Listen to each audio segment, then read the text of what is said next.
তো এসে গেছে। চারদিকে পলাশের সমারোহ। শীত শেষ হওয়ার এই আমেজ অনেকেই উপভোগ করেন। সদ্য সোয়েটার চাদর ছেড়ে বসন্তের হাওয়া গায়ে মাখার এই ঋতু পরিবর্তনের মরশুমে শরীরেও দেখা দেয় নানান পরিবর্তনে। অসাবধানতায় ঘরে ঘরে দেখা দেয় জ্বর, সর্দি, কাশি, গায়ে ব্যথা, শ্বাসকষ্ট সহ আরও অনেক কিছুই।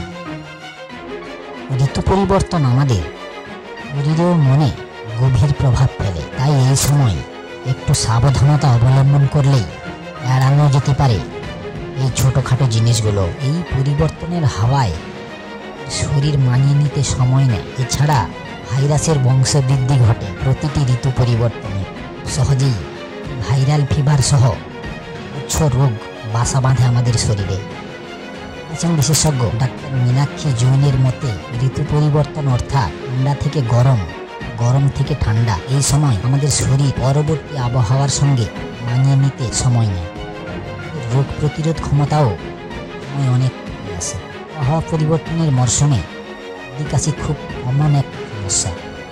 ঘরে দেখা যায় সে ভাসমান ধূলিকণা ভাইরাসের প্রভাবে সবার আগে আক্রান্ত হওয়ায় নাক, গলা এবং শ্বাসনালী। ঘরে এবং বাইরে দু জায়গাতেই শুকনো হাওয়া আমাদের শরীরের মিউকাস মেমব্রেনগুলিকে সক্রিয় করে তোলে। ফলত কফ এবং কাশির প্রবণতা বাড়ে। ঋতু পরিবর্তনের মরশুমে নাক এবং গলার ব্লাড ভেসেলস শক্ত হয়ে যায়, নাসিকা গ্রন্থি সংকুচিত হয়ে যায়।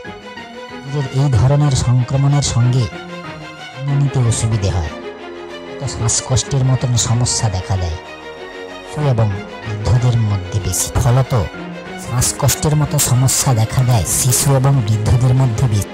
জন্য ব্যালেন্স ডায়েট যেমন ভিটামিন, মিনারেলস এবং অ্যান্টিঅক্সিডেন্ট খাবারের মধ্যে থাকা খুব জরুরি।